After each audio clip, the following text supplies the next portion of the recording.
So, what do we have here? Report says head trauma while on cleanup duty in Sector 2. We're getting interference from the implant. How are they awake?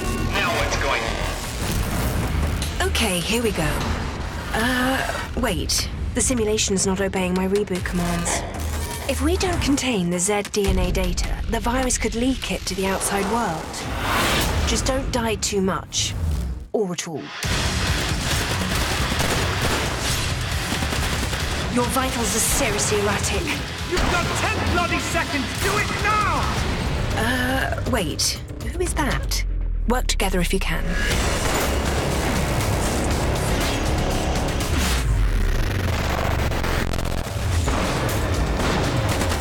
Zed's incoming in 3, 2, 1. Bam! Headshot, unlimited ammo.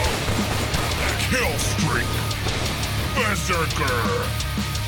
Rampage. New weapon now available. Decimation. Bloodbath. You're insane! These system glitches are getting really annoying.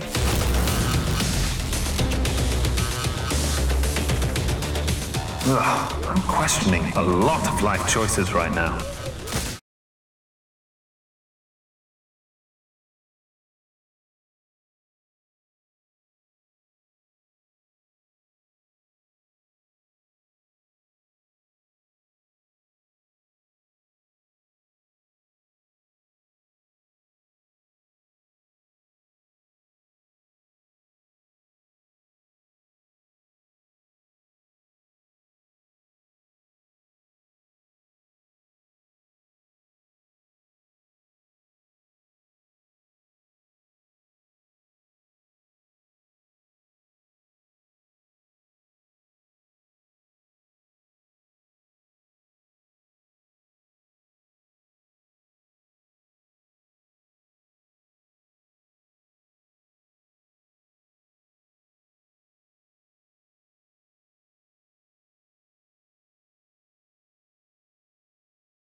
All right. Hello, everybody. Good evening, and welcome to tonight's stream, where we are once again going to be joined with Zach. Hey, I've got something else echoing in the background. I'm sorry. Guess what? Nope. There we go. It was me, not you, Zach. There we go. That should have fixed it. In the meantime, we are going to be streaming part 2 of Blender Studios. But before we go, you know how things are. I've got to run my mouth. I've got to talk. I love talking, how it is. But first off, thanks to our Patreons. You guys are our heroes. Stephen Covey, Burton Posey, Lee Friedman, Trey Carpenter. Also, don't forget James Simpson. His game is Snarf Quest. Go definitely check out that. That's a lot of the artwork is done from Larry Elmore, who also did artwork for Dungeons and Dragons. So, some of you may have heard of that game. Maybe. Anyways, go check out Snarf Quest. Also, Joe Casaval, another big hero of ours. Go check out, just Google search Puzzles by Joe, and you will find it. If you're a puzzle game lover, you will definitely find it. All right. Our Patreon, GGGA, the Georgia Game Developers Association. We are a non-profit organization, so your support will help us to improve game developers and their community, as well as helping to bring better games to life. Our streams are for new gamers looking to learn more about what goes into making their favorite games. It's also for new designers looking to break into the industry, and it's for experienced designers looking to improve their skills. Sometimes certain levels of our Patreon members get to join us into our on vocal chat and our live streams but not tonight. Nope. We're going to focus on Zach and his 3D modeling. But in the meantime, get in touch with us on Twitter and Instagram at ggda_org. And you can also find Zach Blue Hat. What was it? Blue Hat Zach, is that right? All right, cool. So yeah, there you go. And then our Facebook page for the GGDA is facebook.com/groups/ggda.org. What else have I got here? I was supposed to have fun with that part right there, so never mind. Hey, you see this shirt that I'm wearing right now? It's pretty cool. I'm going to actually do something fun here. Right, you ready? Here we go. You're going to get to take a quick sneak peek at Zach. There he is, right there. Yep. See, we are both sporting the Georgia Game Developers shirt. I promise you the Georgia Game Developers shirt will give you more HP. The coffee cups will give you more intellect, and all that. So all I'm saying is you got to go to cafepress.com/Georgia Game Devs and go buy something. Go buy it right now. I'm sorry, it's cafepress.com/GGDA. Go buy something. Go buy it right now. And take a big gulp from your drink. That's right. And if you like everything that we're streaming here, we are streaming across channels. We're going across YouTube. We're going across Twitch TV. And we're also going across Mixer. You can find all of those at Georgia Game Devs. And so, you know, we streamed part 1 with Blue Hat Zach last week. And if you want to continue from where he streamed last week from part 1, I am going to slam a link here on all the different channels right there. Hello, Twitch. And right there. Hello, YouTube. And right there. Can't forget you guys. Hello, Mixer. We love you. But anything else, be sure to like, subscribe, and follow our channels. We really help it. Your support will help us out in the community. But before we get to the tutorial, I've got to throw one more commercial at you. Here comes our Patreon ad. Thank you. Be right back.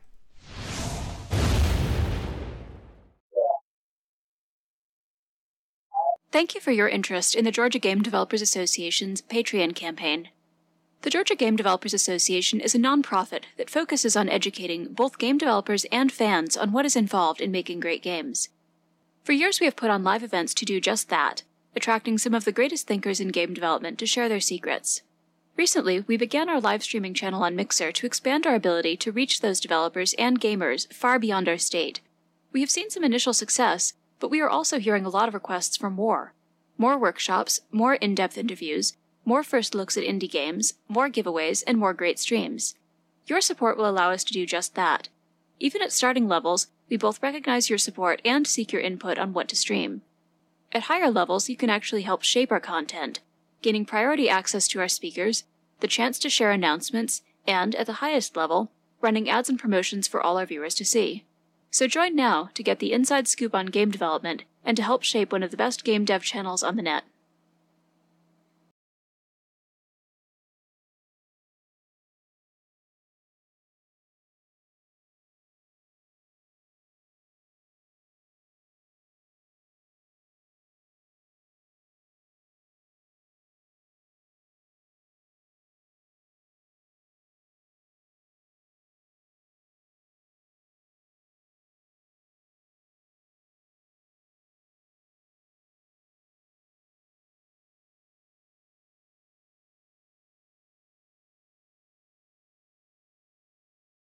And we're back. Thank you so much for hanging out with us and checking out that last commercial for our Patreon. And we are here with Zach and our YouTube viewers. Don't worry, this link will be included in our YouTube contents down below.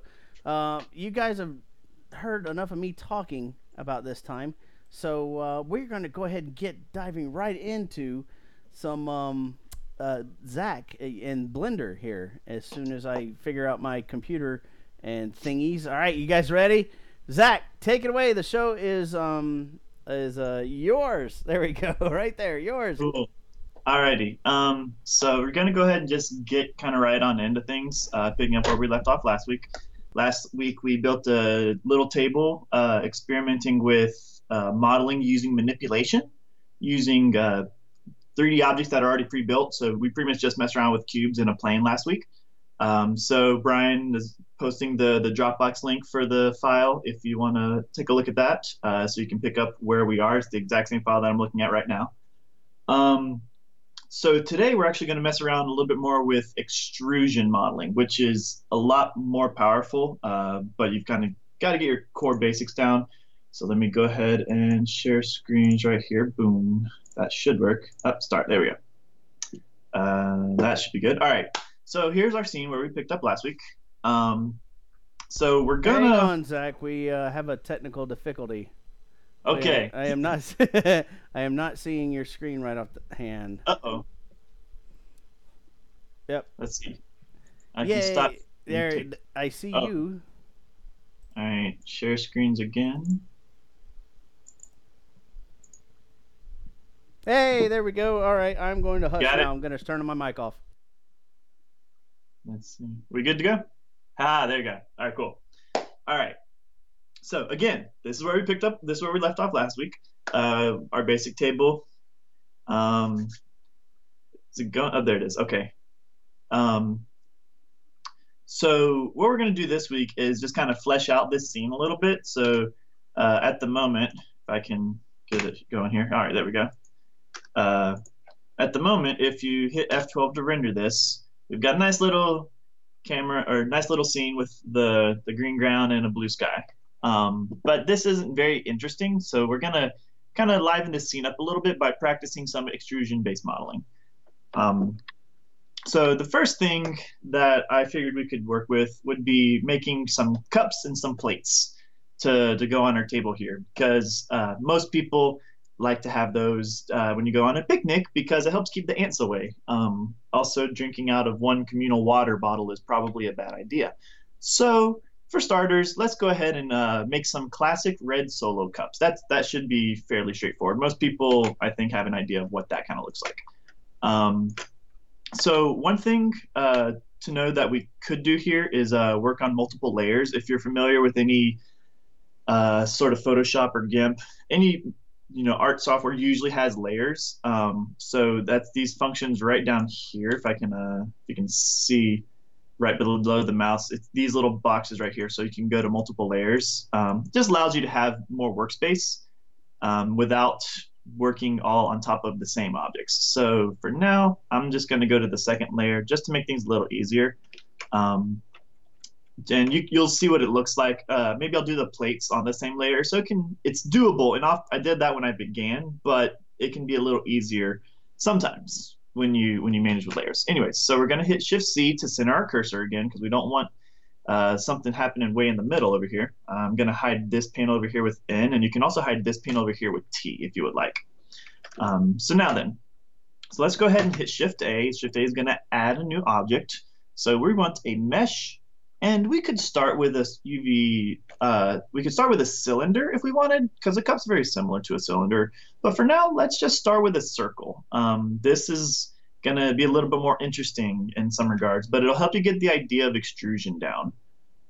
So when you look at extrusion, it's the best way to think of it is adding an extra dimension to something. You're pulling material out and creating more dimension to it. So if I was to extrude a single point right here and hit E for extrusion, now I have a line. So I went from a one-dimensional point to a line. So now instead of just having a point in space, I have a length with it. So, and if you were to extrude the full circle, you create an extra, you create more space with that. You've got the extra dimension going along with it. So this is really where a lot of our power is going to sit, and how we create this full object. So from the beginning, what we're going to do is, and if this still doesn't really make much sense to you, think of it this way. So if you have, let me switch my screens real quick. Stop sharing. Cool. So that should bring it back to me. All right. So if you have a ball of yarn sitting right here, and you were to extrude out one point, you take that one point and you pull it out. It's just like pulling out a string of yarn. So you have one string coming out. from that point. And just by extruding one point, you create a line coming outwards. And similarly, if you had a large stack of paper, just opened a ream of paper for the copier, and you pull one sheet out from in the middle of it, so you have a full item, and you pull out a single sheet from a three-dimensional object, you create just this 2D plane. So that's basically the idea of extrusion. If you take a 3D object and extrude it into 3D, that's a bad idea. Just don't do it. You can play around with it. It looks cool, but it's not very practical. So let's go ahead and get back to what's going on here. Let me know if that has any issues, Brian, but I think it should be good. All right. So with this circle right here, we're going to extrude it. And by extruding upwards, we're adding depth. Essentially, from every single point on here is going to be a point to the exact same thing of itself. So if we extrude upwards, and I'm just holding Control to snap, and then left click to confirm that command. If we extrude this upwards, we now have a hollow cylinder from the base of the circle. So you can kind of see every single point goes straight up from where the previous one was. And actually, I think I have multiple on top of this. So let me do a little trick real quick. Boom. Okay, cool. Yeah, I did have that. All right. So let's see here. All right. I'm going to actually undo that real quick and show you what I did. So sometimes what you'll end up happening is you'll extrude something and it won't go anywhere, and you'll extrude it again. And you can see it starts to look bad. It's because I have multiple vertices on top of themselves here. And if you were to highlight all of it, there's a specials submenu, which is literally called specials. You hit W to bring up this menu. And one of the options, it should be the fifth one, is remove doubles. And then it magically removes all the ones that are exactly on top of each other. And if you have something like this, you can magically fix it by hitting recalculate normals. And I'll talk about that later on today, but that's the magic button for what I just did. All right, so let's make this look more like a cup and less like a tin can. So if we're gonna take this, using B for box select is the easiest thing to usually do. Let's go ahead and pull this up a little bit. So you can pull that up by either using the blue arrow. So Ben Berg asks, would you say that Blender is your favorite modeling application for making cubes? Probably, Ben. It's kind of hard to say. There's a couple different things you can use to make cubes, but cubes are definitely fun to make in Blender. And Ben's picking at me that I'm known for doing games with cubes. But anyways, so if you take this right here, so again, what I was saying was you can move it up and down with this arrow, or you can use grab and then constrain it with the Z-axis as another command. So we're going to take this and then scale it up a little bit once we get up here. That looks kind of good.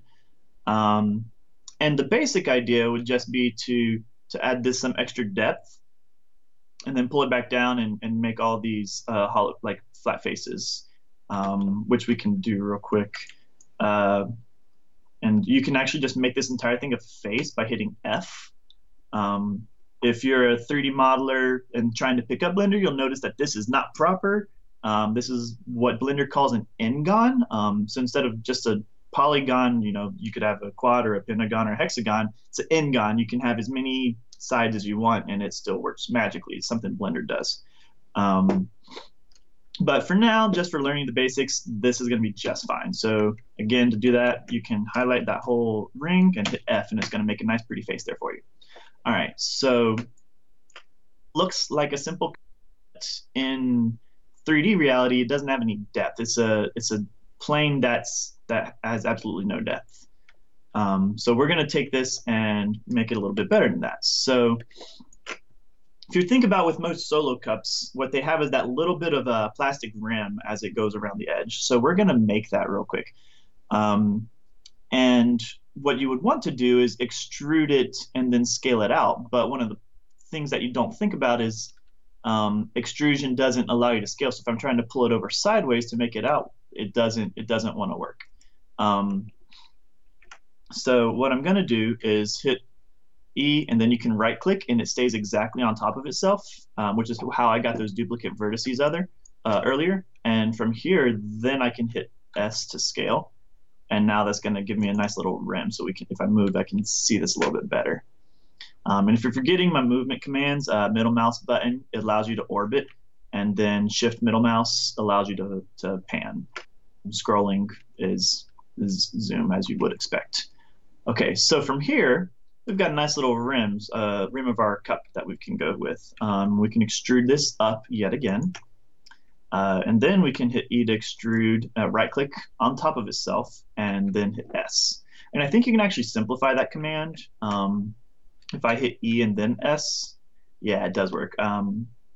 I never got in that habit earlier. I think it used to not be a thing in earlier versions of Blender, but hitting E and then S immediately allows you to scale your extrusion, which is a good thing.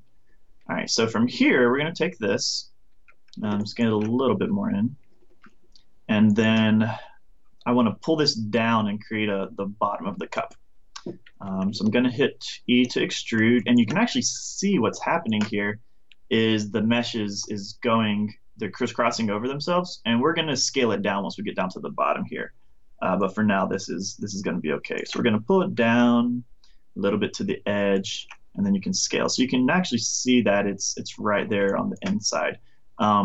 If the solid view is a little too much for you, you can go into a wireframe view.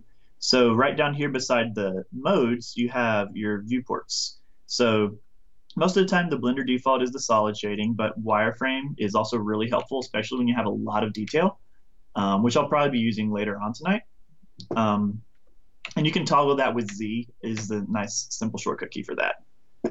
Alrighty. No questions, we're moving on. All right, cool. So with this, we actually have not created the bottom of our cup yet. Like this is still an empty circle down here. So I'm gonna use box select for that, and then hit F, and now we have a nice pretty face there. Cool. So with this, we can work with this. It's nothing super fancy, but let's go ahead and add some color to this just to make it a little bit more interesting. So we're gonna add 2 new materials. If you aren't sure where the materials options are, you might be on the scenes by default, but it's this nice little circle over here that's going on. Beside the triangle is the objects view or materials view, and then you can hit the plus to add a new material, I believe. So we're gonna make this red, and then we'll add a new one for cup white. And if you notice, I did that kind of fast right there. Let me see if I can do it again real quick. It's not going to let me. Okay, but you actually, when you make materials, you have to do it in 2 steps. First, you have to add the slot and then add the material to that. So like right here, I could actually change the material, but I already have the slot here for it. It's the only way you can have multiple materials on a single object here. Cool. So what we have to do is we actually have to assign the materials to certain vertices here, which is a lot easier than it sounds. So first we're going to come up here to the cube red, and just so we can see a difference, drag this and make it red. And that's all nice and red. That's not what you might expect, but it's because the material is already applied to, by default you have one material applied to the whole thing. And until you break that up into multiple different groupings, it's only going to be, usually, I believe, is the first material. So if I was to remove that, it's not going to let me. Whatever. If you could remove it, it should immediately hop to white. But let's go ahead and select everything else and see if we can make it go all to white. So with solo cups, it should be pretty much that rim and the inside, which is what I box selected right there. So we take this, highlight the correct material, and then click Assign. Boom, now we have a nice simple little cup. And you can always make this look better. You know, you can work on this and make it a little more curvy and have more depth to it, but it's a solo cup. They're not meant to be reused a whole bunch of times. They're very simple.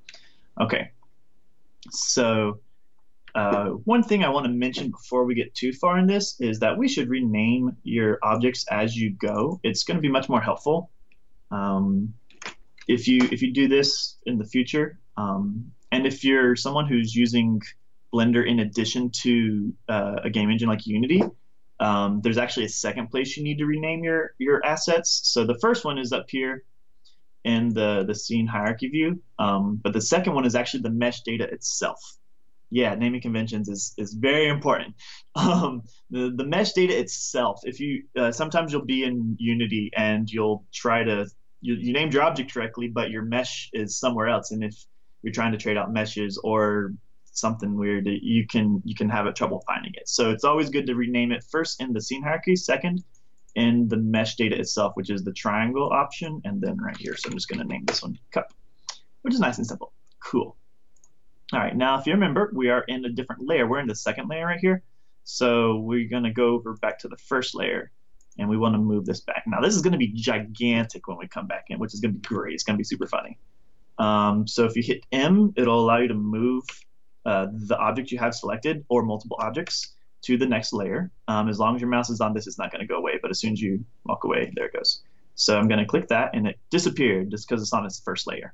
So we click back over here, and boom, now we have this gigantic cup, which is humorous. So let's take this and let's move it up to the top of our table, and let's scale this sucker down a little bit because that's excessive even for me. So let's see here. Nope, we don't want going through the table. That's pretty good. Yeah, it's not too bad. All right, so let's see. This is a big enough table for, I'd say, probably about 4 people. So let's go ahead and grab. Uh-oh, it's going through the table. This is because I'm trying to move it without constraining it. So I just hit G, and it's trying to move it in 3D space. So if you remember this from last week, my example, it's not moving it to where you want it. So in order to do that correctly, if I'm from this top view, I would actually have to hit G and then constrain on both the X and Y axis, which it's not how you would normally think. You don't hit X and then Y. You actually hit Shift Z, which is something from like Boolean logic. It's actually not Z, so it's using X and Y, not Z. Or if that's too much for you, just hit 7. You're in the top view, and now you can move it, and it's going to ignore Z-axis movement for the beginning. Cool. So I'm just going to go move it here and then duplicate it with Shift D. So let's go ahead and just add 4 little cups around here for everybody at the table. Cool. So that's starting to look pretty good. One thing I've noticed as I got more experience with Blender is perfection is often looks kind of funny. So slightly imperfect paradigms kind of make things look better. All right, that's pretty good there. I say that as I move it again. Cool. So if we were to render this right now with F12, there we go. We've got some nice fancy little cups going on here. This lighting's really funny. So I'm going to change this lighting really quick because right now what we actually have is a point light. And I wish I could draw it in here. I don't know how to use the Blender grease pencil. But right now there's actually a point light, so you can kind of see how the shadows are casting very low here and really far here, and the glare from the nice glossy grass, as somebody mentioned last week, is right here. So I can see that there's a point light floating right here. So if I go back into the scene, yeah, you can see this object right here is our nice little point light. And that's okay for some things, but for now we're outside. We're just going to make it a sun. So we click. If you notice, some of these options are slightly different because objects are different than lights, so they have different sub-properties. So one of them is a lamp panel, and you can just click sun, and boom, that should actually fix our problem right there. Bam. Now we've got a very consistent light across the whole scene. It's pretty bright, so you can turn that down, the energy right here. I'm just going to notch that down a little bit, and then I'm going to re-render it. There we go. That's not too bad. All right, so this we can work with. Cool. So we've got consistent shadows, very bright, nice, happy Sunday. Cool. Okay.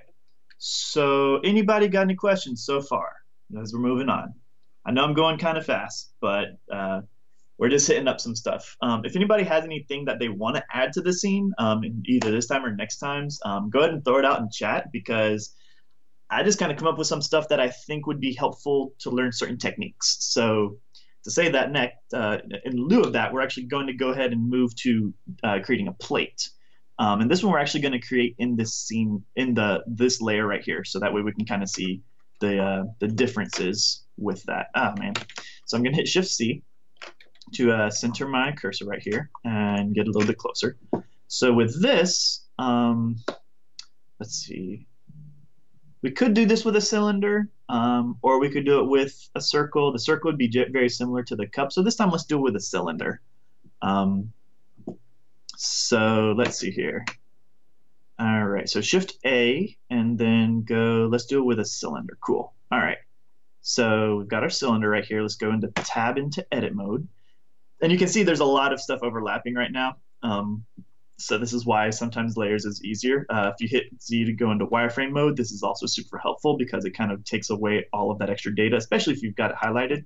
And even if not, it's a different color gray, which is very helpful. All right, so since we, just like we talked about last week, this little dot in the middle is the origin point. So this, for most things, either needs to be into the center of gravity or the bottom. So if I'm putting this on the floor, like if it's a tree or if it's a plate or the cups or the table, this is what I want to be on the ground. So I'm going to move everything below it up until that point. So I'm hitting Control, using the arrow key, and moving that right up. And now, just for the heck of it, since we can, let's go ahead and go back into object mode. Hit Tab to go back, or into Z to go back into standard shader mode. I'm going to take this and move it onto the table so we can kind of model it in perspective to everything else. So that's right there on the table. Let's go ahead and move it right here. So right now it kind of looks like a big old cake plate waiting for somebody's birthday or something, but let's make this into just a nice simple little paper plate. This is not a fancy picnic. So, all right, so from here, now we can kind of judge the scale of everything, which we definitely misjudged with the cups earlier, but that's okay. So now if you hit Tab to go into edit mode, so from here what we actually want to do is a little bit of a weird idea, but we're going to extrude all of these faces on the outside, but not the top and bottom. So because if we did that, if I highlighted all of them and extruded them, well, that actually duplicates it now, which is kind of weird. That's not actually what I thought it would do. Anyways, that's not what we want. We want it to be part of the same object. So what we're going to do, just in case I have extra doubles, I don't. Okay. What we're going to do is get all of the edges on this cylinder. And the way to do that, you can't do in this standard format, because if I were to select all of these vertices and then all the other vertices, it's going to select the face. So we're going to have to invoke something different, which is face select mode. So there's vertex select, edge select, and face select. 9 times out of 10, don't use face select, in my opinion, in the beginning. It's very powerful when you know what you're doing, and for a long time I didn't know what I was doing. So you can do pretty much most of the same things with vertex select. It might take a little longer, but sometimes it can get confusing hopping back and forth between them. But for this specific technique, since we're using a cylinder to do this instead of a circle to do this, this is the only real way to extrude these faces outwards. So I went over, let's see. So Decaf Coffee asks, if you were to add, say, nails or screws to the picnic table, how would that be modeled? Would you model the whole nail and screw and overlap them into a table, or would that cause issues? Okay, so that's a good question. I actually thought about that last time. Let me finish this that I'm on right now, and then I will pivot back to that, because that's a really good question. There's different ways to accomplish that. Some are more, anyway, I'll answer that in a minute. Okay, so let's take this. So go from down here. So we've got our object mode, got the shaders, you've got all your widgets, and then next over is vertex, edge select, and face select. So now you can see it's got the little dots in the middle of all the faces, and if you were to right click that, it selects the whole thing. So if you're trying to right click on the edge, it's not where it's going to be where your vertex is, where you were used to. It's right here in the middle. So there's this nice little shortcut that you can use. It's very useful in so many different situations, but if you hold down Alt and then right click, should be what it is. Yeah, there we go. So it's actually a loop select. So this is more of an obscure selection mode, but it's really, really helpful. And if you don't remember that, especially in this scenario, it's okay because there's an easy way to get around it. But if I were to go back to vertex and then back to face, you see it actually, it's one of the things where you can only select all of the loop around here in this face mode. But if you hold right click if you hold shift and then right click those two faces, the top and bottom, you're gonna select them anyway. So you can either use the loop select to do everything, or the select everything and then cancel out those two on the top and bottom. There we go. Okay, got them both. Cool. Now then, so we're gonna take this and let's extrude this outwards. Extrude, not scale. So this is one of those cases where I had to hit E, right click, and then scale up. Let me do that again. So hit E. You can see it's trying to do some really funny stuff here. But then you hit right click, so now it's directly on top of itself. You extrude it, and you can see all these extra little dots where there's an extra face there. It's just of 0 dimension. Well, technically it has a length. And so now we're going to scale that, so you can start to see the faces starting to have more dimension there. So we're going to take this, and I want to scale it, but not in the Z-axis. So I'm going to hit Shift Z to scale that, and then I'm going to move it out a little bit. All right, so now that we've done that, I'm going to go back to vertex select because I like working in here a little bit better. So we're going to take this, let's scale it down, or just move the top down because the bottom's already on the table here. There we go. So now we're starting to look a little bit more plately. All right. So yeah, I'll do this since I already told you. So easy way to select all these outer edges. You could go here and blend circle, select all these painfully, but if you already know it, if you hold Alt and right click on the correct edge, there we go, and then Shift Alt right click will keep both. That's going to give you that nice loop select on those outer edges, and then we can just move that up, and we should have something that looks sort of like a plate here in a second. So we're going to scale this down so it looks a little bit closer up. I don't want to move it from our table, because if I scale it down, you can see now it's magically floating in the air. We don't like that. So scale in the Z.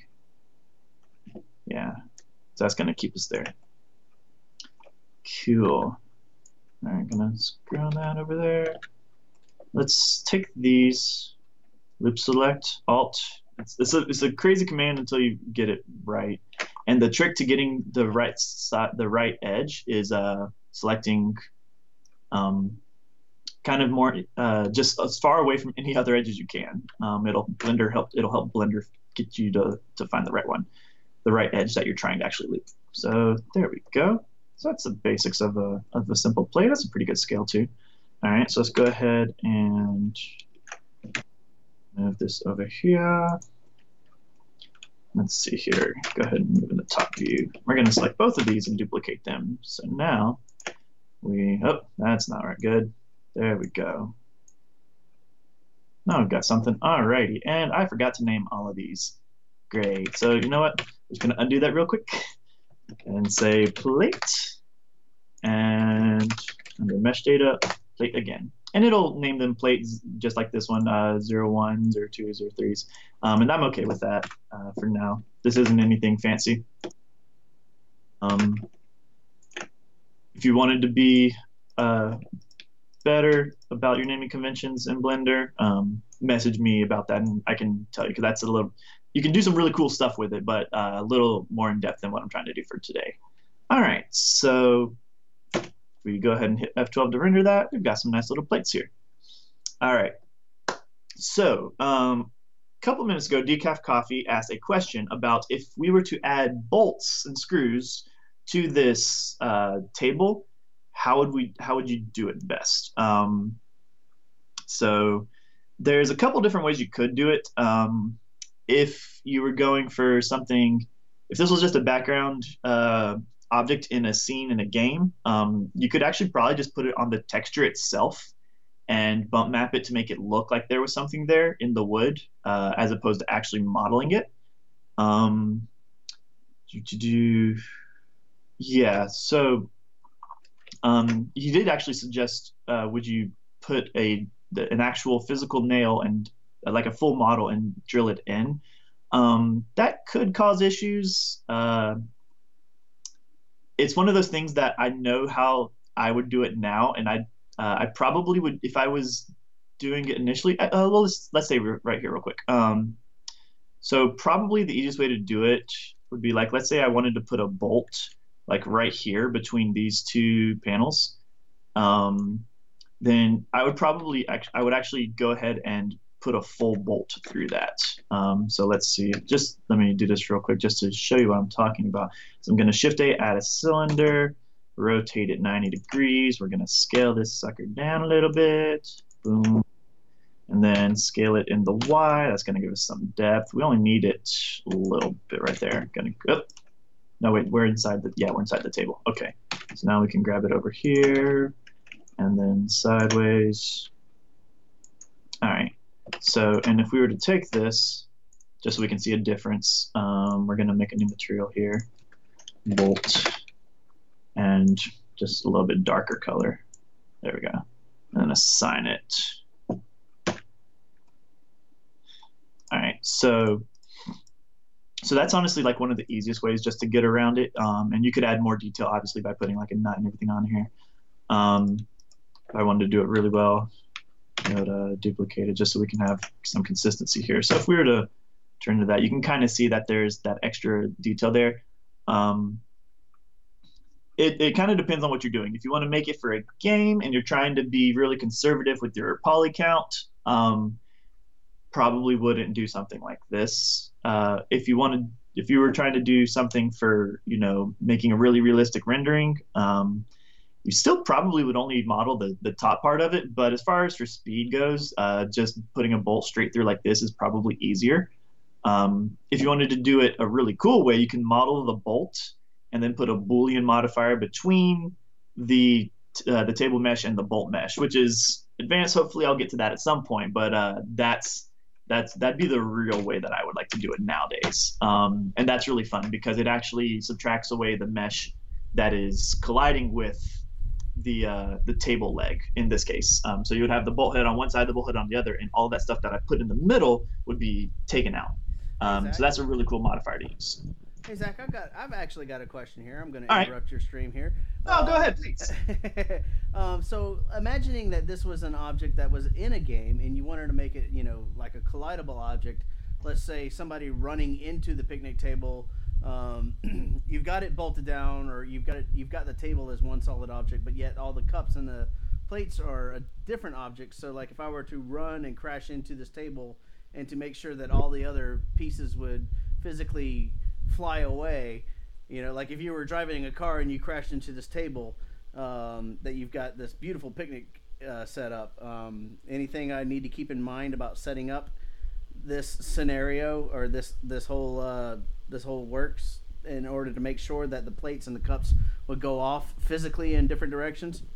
So if I was to import this like right now into into Unity, and try to do that, that should work. Like if I was just to hit the table, the cups and the plate should all fly off, as long as they have physics objects placed onto them, obviously. Yeah. Now, are you asking about breaking the table apart as well, or just having the cups and plates fly off? Yeah, like making sure that the table either stays solid or breaks apart. Is this a situation where you need to make sure that the table would either stay in one piece or you would want it to break apart? Or yeah. So I've seen people accomplish this different ways. I think there's actually a Blender plugin for like creating fractures between your objects. So like if let me just go onto a new layer real quick and add a cube. So like if I was to go here and I wanted to make this crack in the middle, I can do loop cuts, and this adds extra vertices. And you can actually create these into separate objects. And this is, I think, what the plugin actually does would actually create these into two separate objects. But then when you're here, it looks like one, and you crack it in the game, and it actually responds as multiple. But even still with that, usually what I've seen people do is kind of animate those so that way it cracks. Like if you swipe your sword in Dark Souls, the box is going to crack and fall. Often, they're much better than what I'm talking about here. But, in a lot of simple games, it usually just cracks and falls in the same way every time. So it's a responsive animation using that breaking style. Now, if I wanted to take this right here, because each of these objects are actually different. It's not a single mesh. It's, different cubes for every single one of these. So you actually could make it respond in interesting ways with that, just because if I'm thinking about this right, sorry, I hit too many keys sometimes. You could actually hit, I think it's Control P or Shift P, something like that. No, Alt P. One of these keys is when you have too many shortcut keys. P, here we go. Okay, so it's just P. You can actually separate the whole thing. Did I do it right? No, I didn't. Okay. Separate by loose parts. So now each of these objects are actually unique. Probably if I was to try to do this, like if I was wanting to run a car through it, I would probably do something along these lines, and then have them all parented under an empty game object in Unity, and then once you get hit, then they can respond differently. I don't know. There's different. Yeah, definitely different scenarios of which you would it's one of those things that doesn't have a cookie cutter answer. There's so many different scenarios for that you would probably want to approach it different ways for each scenario. That's a good question. Yeah, I did mean to distract you from your workshop here. So please continue. Oh no, you're good. That was fun. That's good to know. So as of right now, if I were to run a car into it, it would break into all the different objects and fly in whatever direction physics was applied.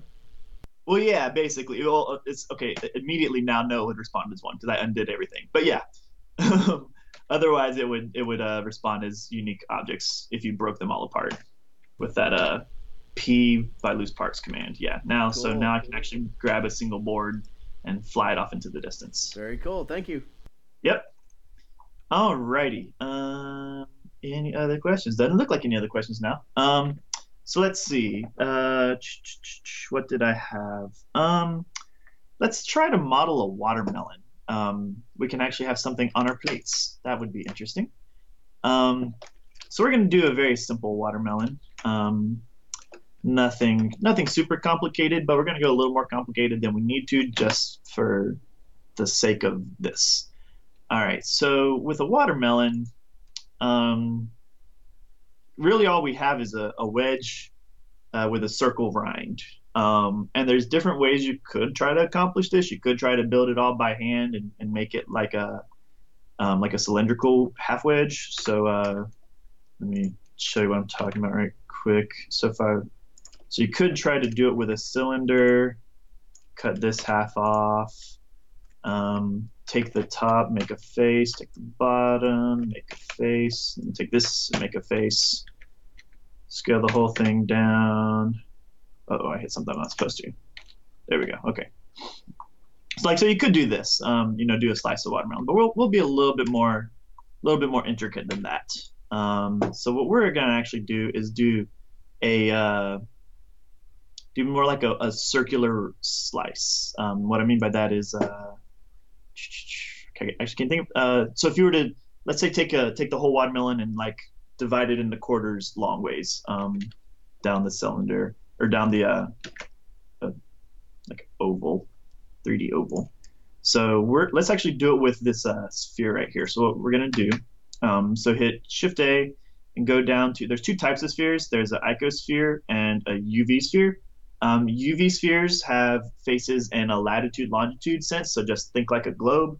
The icosphere is much more like a D20, or I think you can actually bump it up with more faces, so it looks more like a soccer ball if you subdivide it that way. But that's kind of the differences. For most people, they generally use the UV sphere. If you want to save faces, you can use the icosphere if you don't really care about the faces too much.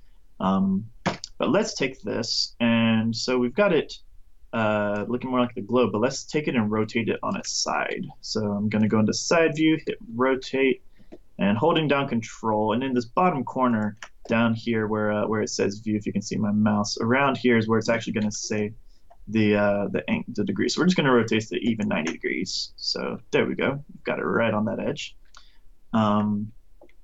And let's cut away most of this so that way we actually have a little wedge that we can work with.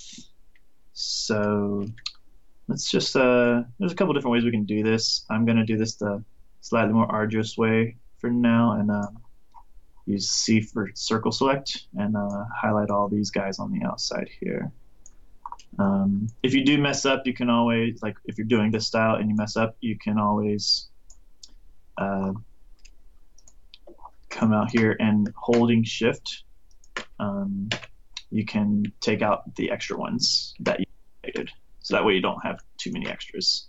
All right, that's still a little bit bigger. I'm gonna go ahead and add in this last row here too. Alrighty. And that should be everybody. Cool, so we're gonna take that and hit delete. So now we've got a eaten watermelon. Let's go ahead and add some interesting data to this. So if we were going to do this in a game engine right now, probably the easiest thing to do would be to take these outer edges, just make a line across here, take these and then make faces. And that's probably not the perfect way, but anyways, and with this, then then you'd actually put the texture on it for the rind layer, then the white between the rind and the juicy red part, and then the red fruit part that most people enjoy. So, but since I'm not doing texturing today, let's actually just do this with faces, and we can assign materials to them that way. Take this. So what we're actually going to do with that then is, and this will allow us to do some really pretty cool tricks. We're just going to take each of these. All right, and then this last little bit. Oh, we've got one side because we're just going to do this one at a time. I think. And do we? Yeah, we'll just do it one at a time for now. So from here, if we were to extrude this and we're wanting to scale it in, it actually scales down, which is not ideal. We want this all to be at the same level. But it kind of can look a little bit funny, because see now, if you look at this, well, it's not great there. It's actually coming out from your object. It's not perfectly where you want it. So it's got some problems. Do this a different way. So what you can do is it's scaling towards the average of all of these points here. And that's because that's what you're telling it to do. There's just another option to change that. So between edit mode, viewports, and all the different widgets is this nice little pivot point. So this is where everything is actually going towards. So if I was to, where your widgets will be, where you do math calculations, if you're trying to scale off of it, if you're trying to rotate, it's all based off of this. So what you can actually do is move off your 3D cursor. So if your cursor is still centered, and if not, hit Shift-C and scroll back in, because there's a lot of stuff in here. With that, if we scale, it's actually going to scale exactly to that point, which is really, really cool and very helpful for stuff like this. So that and scale it right there, which is great. Then we're going to take time, right, so E and then S to scale, and then that layer is a little thinner. And if we were doing this the right way, we would probably want, instead of this to be an n-gon, we would want it to be different triangles. So let's go ahead and actually just make it different triangles. So we're going to actually extrude it, and then we could extrude it and scale it all the way to 0.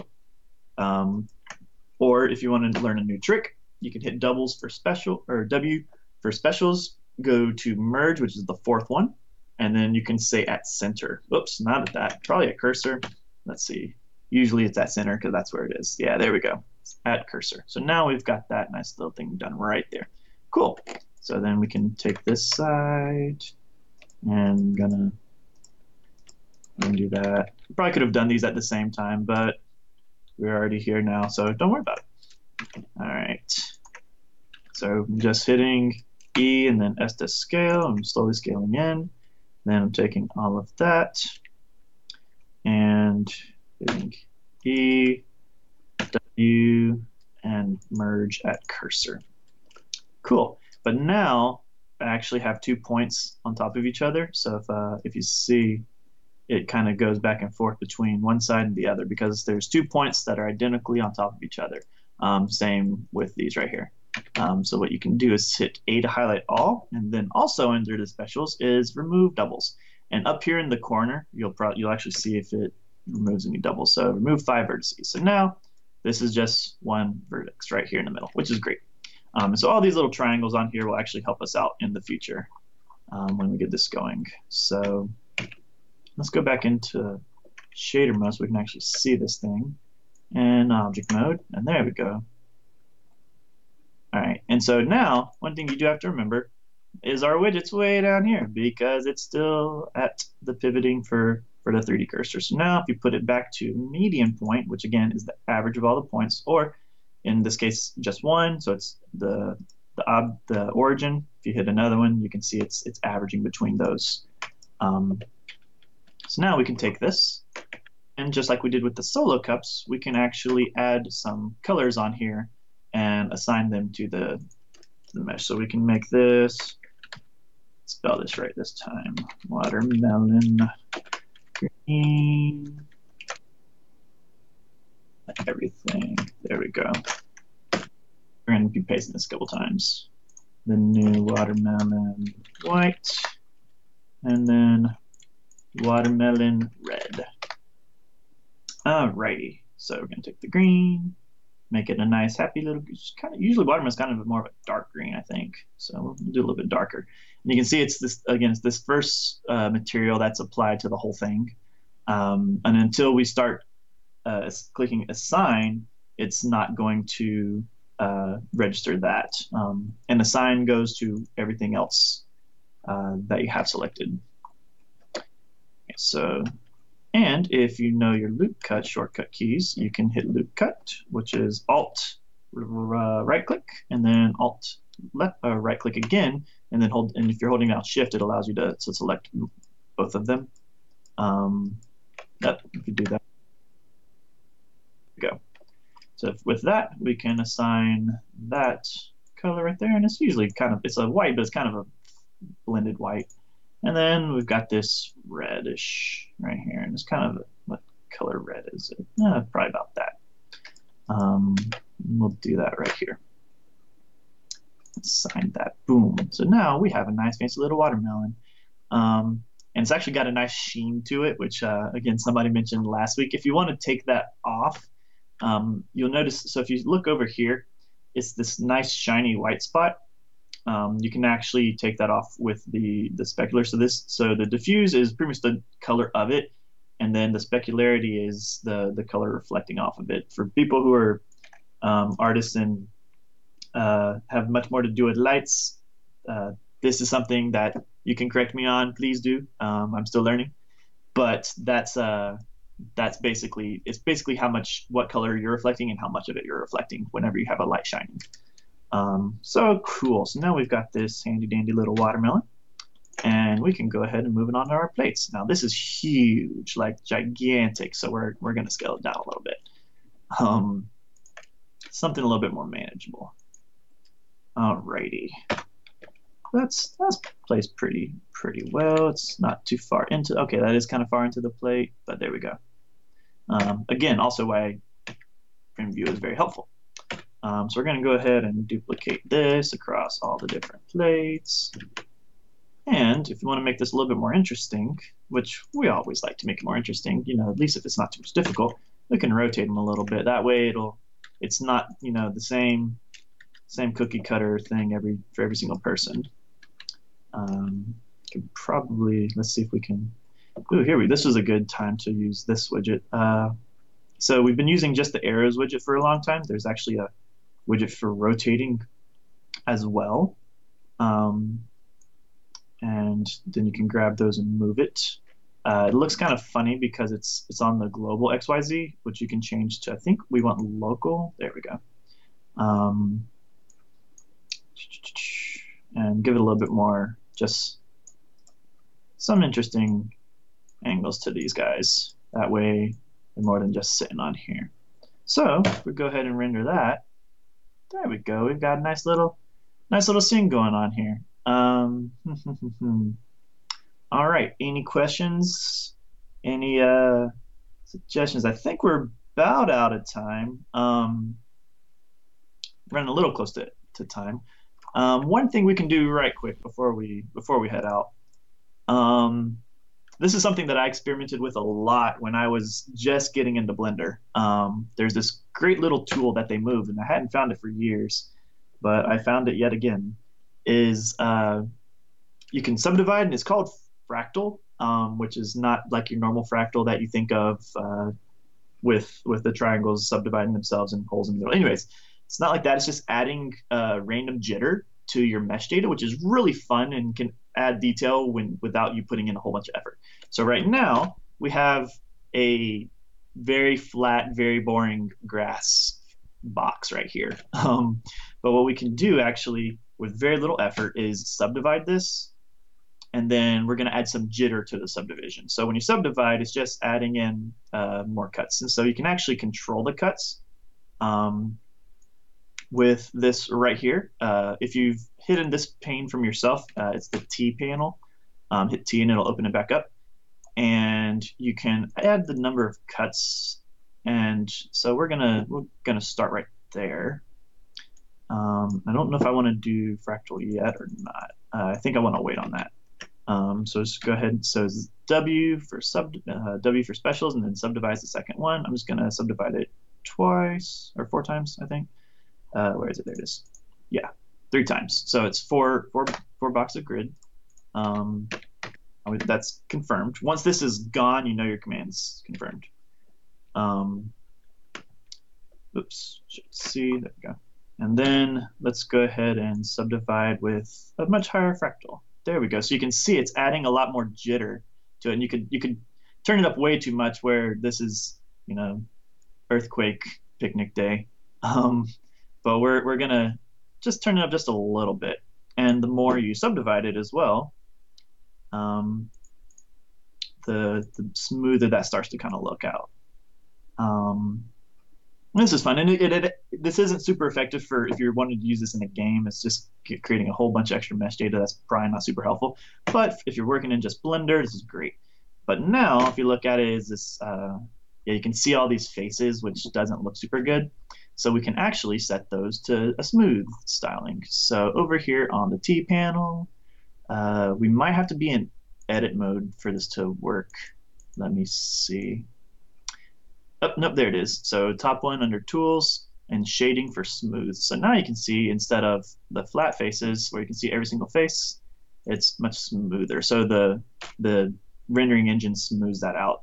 And you can see now you don't see it super well, but you can see, especially right here, where the table shadow becomes much more interesting. If I turn down the color, you could probably see it a little bit better, maybe not. But yeah, let's keep ourselves from having it too floating of a table. Just taking this and making sure that the table is actually kind of inside of the ground, so that way it's not just floating randomly on top of things. But yeah, so that's a nice fun way to get you some interesting mesh data without too much effort. So any final questions? You got anything, Brian? I don't think, well, I could ask you a million questions, but like I said, I got lost when you said file start new. But it doesn't look like we have any other questions on chats. HDI Andrew says he does like new tricks, which you have shown us plenty of them tonight. This has this has been great for a part 2. I mean, come on, part 2. Really? That's awesome. So thank you again, Zach. This has been an awesome tutorial with Blender and just getting started. Folks, if you're curious about part 1, be sure to check out our YouTube and search for our workshops. You will definitely see the part 1. And hey, thank you, Decaf Coffee. Thank you. It's been fantastic, he says. So I guess it's my turn to talk a little bit. So I will just say real quick, thanks to our Patreons. The Georgia Game Developers Association is a nonprofit organization, so your support will help us to improve game developers and their community, as well as helping bring better games to life, including art, right? 3D art. So patreon.com/Georgia Game Devs. Definitely we appreciate your support. If you're interested in following us on social media, if you want to follow Zach, tell us what your handles are, Zach. I'm Blue Hat Zach, and that's Zach with an H if you didn't already figure that out. But Blue Hat Zach at Twitter is one of the easiest ways to get in contact with me if you have any Blender questions. But pretty much if I'm on a social media, that's my handle. All right, very good. And then let's see what else we got here. If you're near Atlanta, 2018, this week, or is it this week? No, it's next. Yeah, no, it is this week. Oh, I'm sorry. MomoCon. If you're here in Atlanta for MomoCon this week, there is a career fair at 10 a.m. on May 24th. That's 2018 for our late viewers at the Omni Hotel in downtown Atlanta. And immediately after that, join us for the Georgia Esports League Spring Championship at MomoCon, where college students are going to be competing for more than $6,000 in scholarships. Where did today's times go where you can play video games and win college money? Yeah, right. So go to ggda.org for more information to register your college team. Or I think that it may be too late for registration, but it's still such a cool thing to see. And then also, if you're around Atlanta during the first weekend of October, check out SiegeCon. That's siegecon.net. And we will definitely be doing more of the Georgia Esports League, playing video games and competing for college scholarships. What else have we got here? Next week, get this. This was just booked this afternoon. Oh, hey, I guess I could kind of show who's talking here. Right? Here we go. Yeah. Well, ta-da. Hey, this is the voice that hasn't been showing you Blender. But anyway, check this out. Next week, we are going to finally be doing part 3 of the Unity certification course. That's right. So be sure to tune in if you're interested in becoming certified in Unity. Be sure to tune in all of our channels. That's Mixer, Twitch, and YouTube/Georgia Game Devs. And check out part 3 of Unity certification. All right. Which will be the final one as well. And what else do I have here? Talk about Zapmill. Zapmill? Who, me? Gosh, yeah. Me, my company. All right, so my company is Zapmill, ZAPMIL.com. If you're interested, I do after-school programs and summer camps. Unfortunately, all of my summer camps this year have been completely booked up. But you can definitely check out my website to see some of the games that the kids have created. It's so cool. But also to be able to check out, future after-school programs coming up in the near future. Thanks, Zach, for pointing that out. Right? Get social with us. Instagram, Twitter, at ggda.org. Facebook, you can find us facebook.com/group/ggda.org. And and as for Siege, if you're in Atlanta and if you're into game development and you're cool, you feel like joining us for speaker, we're looking for more speakers, so you can go to ggda.org for more information about that as well. I believe that's about it. So Zach, thank you so much for part 2 and Blender. We really, really appreciate it. Thank you everybody else for tuning in. I'm going to throw one more commercial in your face, everybody. So thank you for tuning in, and everybody have a great